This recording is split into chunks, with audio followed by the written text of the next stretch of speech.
ออำนวยพรอันประเสริฐแก่พระบาทสมเด็จพระวชิรเกล้าเจ้าอยู่หัวและสมเด็จพระนางเจ้าพระบรมราชินีจงมีพระเกษมสำราญและมีพระชนมายุยิ่งยืนนานอวยพรไปยังพระบรมวงศานุวงศ์ทุกพระองค์จงมีพระเกษมสำราญทุกประการ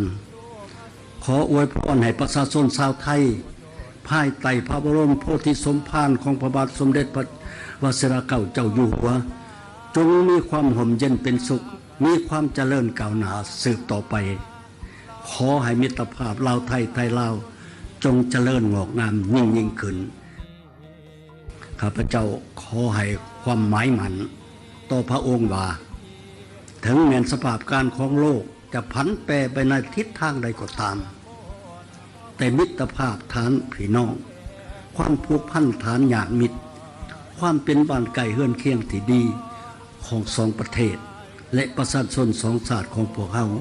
จะสืบต่อได้รับการปกปักรักษาไว้อย่างนักแน่นต่อไปจนเท่าสู่นิรันดร